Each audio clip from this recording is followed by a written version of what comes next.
This is KGW News at Sunrise. Coming up this hour on Sunrise, descendants of more than 150 families are suing the city of Portland over a hospital expansion project that never took place. In just a minute, we'll hear from some of the people involved in the suit who explain why the decision to demolish their families' homes for that project needs to be reconciled. And some businesses in Lake Oswego are stuck between a sewage treatment plant and a hard place. The city is pushing them out, claiming eminent domain or public necessity.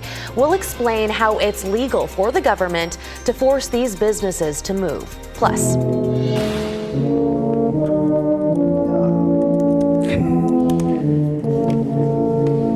it's a good way to start the morning, right, Rod? I like Tuba Christmas. Tuba Christmas is back, Rod. It is back, Christine, and we're previewing it this morning here on our Sunrise show. Sounds of the season all morning long. That concert is tomorrow, by the way, but we get that sneak peek this morning from the heart of downtown Portland right there on the square. And if I can mention one more thing, Christine and Rod, this is just one of two events happening at the square this weekend that are kind of a big deal. Oh, okay. Tonight, before we do the tubas tomorrow, tonight they're doing what's known as the Figgy Pudding Caroling Competition. Oh, yes. And we're going to preview that later this hour as well. So there you go, guys, live from the square this morning on a Friday edition of Sunrise. yeah, we made it, guys. We made it. And it looks like they're staying relatively dry out there. Yeah, it's not too bad. Crossing my fingers. Yeah, this turns in. If you have plans tonight, though, is that when the Figgy Pudding Caroling tonight, tubas tomorrow. Tonight's going to be a downpour. Tonight looks to be a mess. Kind of a downpour and gusty, blustery southwest. They do put the carolers under a tent at the square. Yes. Okay, good. Okay. Well, they keep the figgy pudding dry, right? I can't say that. All right. I mean, it's not dry out there. We do have our fair share of scattered showers coming and going, but this is the driest part of the day, if you will. Right now, 42 degrees. Temperature is not bad. Rain will be picking up around the noon hour, and then eventually it's mainly a steady rain afternoon, and then that steady rain gets heavier with blustery winds picking up this evening. Temperature at 44 degrees. Right now, we have snow still in the gorge, and outside of the gorge, we have snow down to about 1,200 feet. Back to you. Lots to talk about. Thanks, Rod. Our top story this morning, dozens of descendants of displaced black families are suing the city and others, demanding leaders right a historical wrong. Decades ago, more than 150 families were forced from their homes in Portland's central Albina neighborhood for a hospital expansion project that never actually took place. KGW's Alma McCarty went through the lawsuit and has more with the families involved in that lawsuit. More than 50 years ago, families in the central Albina district in North Portland, a predominantly black community, were forced out of their neighborhood and their homes demolished in order for Emmanuel Hospital to expand.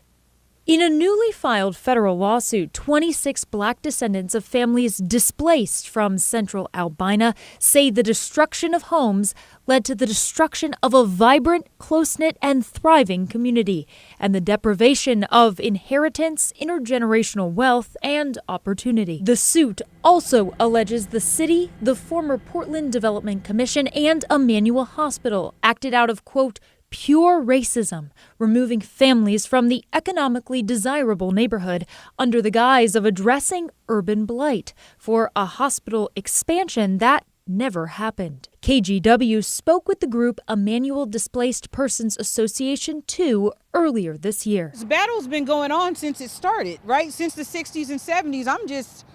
I'm just the latest iteration. My grandmother's house and my granddaddy's tavern was just down there across the street.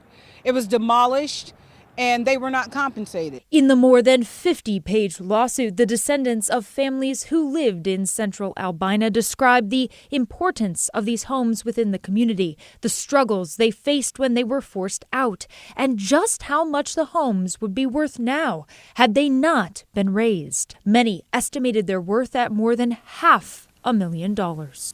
The group and families suing told KGW they are not doing interviews at this time, but provided a statement that reads, in part, "This lawsuit is about reconciling the past and correcting for the future. Our families worked tirelessly to afford their homes and plan for their futures. The actions of the city, Prosper Portland, and Legacy Emmanuel continue to affect us to this day as our loss of income continues and our well-being is disregarded. We are ready for this fight, which is not just for us, but for our parents, our grandparents, and for future generations as well." Alma McCarty, KGW News. KGW reached out to the city, to Prosper Portland, which was formerly the Portland Development Commission, as well as to Legacy Emmanuel. So far, we've only heard from Legacy Emmanuel. A spokesperson there tells us they've received a copy of the lawsuit and are evaluating the complaint. All right, let's take a look at some other local headlines that we're following this morning, starting with this. 2 of the people arrested for operating an illegal psilocybin shop will be arraigned in court this afternoon. Portland police raided the Shroom House early yesterday morning. It's a downtown business that had been advertising psilocybin for weeks. Police say they seized 22 pounds of psychedelic mushrooms and more than $13,000 in cash. 4 people were arrested. 2 of them now face numerous felony drug and money laundering charges, including distributing a controlled substance within 1,000 feet of a school. Oregon voters did pass a measure in 2021 that allows the use of psilocybin in regulated therapeutic settings, but it doesn't take effect until next year. The Clark County Sheriff's Office, meanwhile, is investigating what they're calling an attempted murder-suicide in Oswego.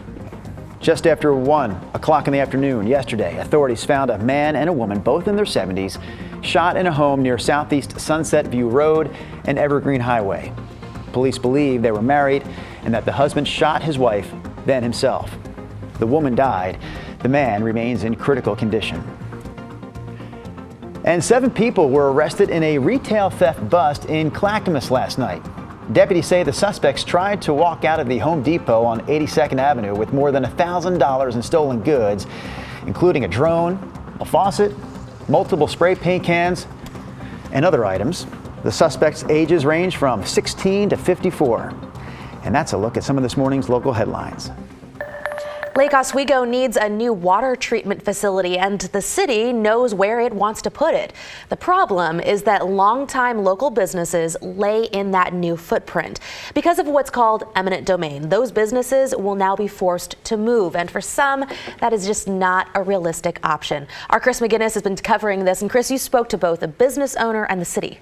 Yeah, you know, Christine, this is a hard situation for both the city and the businesses, right? Plans aren't yet finalized, but the city has to replace a nearly 60-year-old wastewater treatment plant. They're excited. The city is excited about the design and what it could mean for redevelopment, but it also leaves some local businesses facing relocation or extinction. I need a job. I need my job, what I do for, my living. That's what's at stake for Bill Erickson, who's anchored his auto repair business on Foothills Road in Lake Oswego for 33 years. He and neighbor Lanny Instaness, owner of Lanny's Marine, bought this property outright in 2018 in hopes of securing a future, and with both men in their 60s, a retirement. This property is vital to your business. Absolutely. I couldn't run with anything less than an acre or so of property, of usable flat land. The problem? The city of Lake Oswego also needs the land. One way or another, we have to do something. Built in 1964, the Tryon Creek wastewater facility, which is shared with the city of Portland, is at the end of its usable life. Lake Oswego Mayor Joe Buck weighs in. These are situations we never wish that we found ourselves in, but sometimes in a city, when you're talking about critical infrastructure, it's just a fact that we have to face. Lake Oswego wants to build a new state-of-the-art wastewater facility, and it wants to develop the old site into prime riverfront property, which could be anything, maybe a park or retail or homes. While final decisions on the new site will be made at a December 20th city council meeting, it's likely the city of Lake Oswego will make a declaration of public necessity, granting itself eminent domain, which means the government has the power to acquire the land for public use with just compensation. The end result? Bill, Lanny, and the local businesses will be forced to move. From the perspective of, is this the best idea to build a new sewage treatment plant versus repairing the old one? This makes sense. Bill understands the need, but questions the burden on local businesses, which may go out of business. The city hires a company to help with relocation, but there is nowhere to relocate to. And you've been told this? Yeah, that the city has no land for us to move to. And so we need to, I guess, search outside of Lake Oswego, which is really difficult when our customers are all here in Lake Oswego. Our goals are keeping the rates very stable into the decades to come for the ratepayers, ensuring a very environmentally sustainable project, and also being able to take care of the businesses that are down here in this current environment. It feels unfair. The prospect of relocating his shop miles away is daunting. At to start in a new town, you're starting from square one. Now, Mayor Buck told me that the city is required to pay fair market value for the land they're taking. They also have to make a reasonable attempt to relocate the displaced businesses and even assess those businesses' value to compensate them. Those negotiations won't start until the city approves the acquisition, which again is expected to happen at a December 20th Lake Oswego City Council meeting. Back to you. Yeah, great update there this morning, Chris. Thank you for that. We do want to take a break right now to get back to Rodney Hill's weather forecast as we take this live look outside this morning, Rod. Dry in some spots, but later today, not so much. Yeah, warm front coming in tonight. Looks like it's going to bring some gusty winds with it. And as rain picks up this afternoon, we're probably looking at over an inch of rain total from what starts this afternoon through tomorrow. So it's going to be pretty wet around here. All right. Here's a look at the storm system. It's sitting offshore. Nicely little kind of wrapped up in a nice little circle right there. Again, this is the driest part of our day as you get your day started.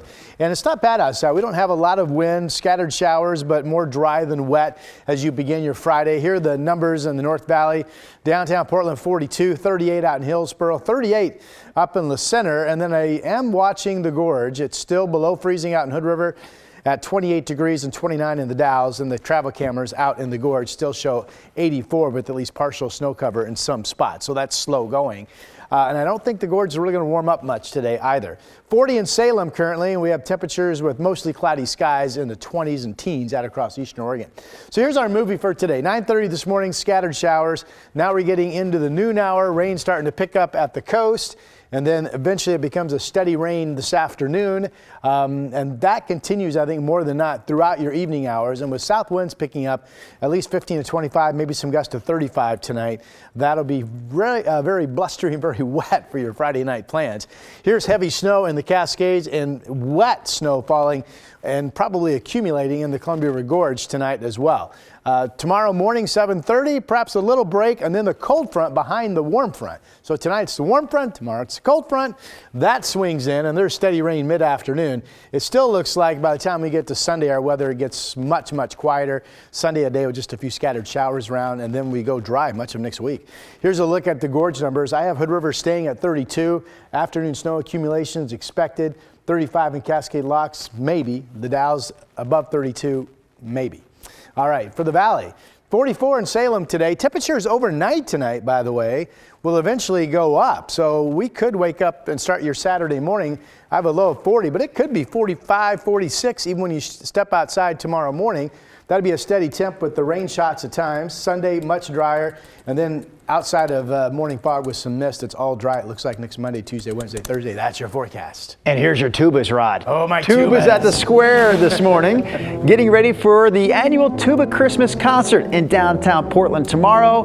We have a live preview coming up from the Square with more sounds of the season in just a moment.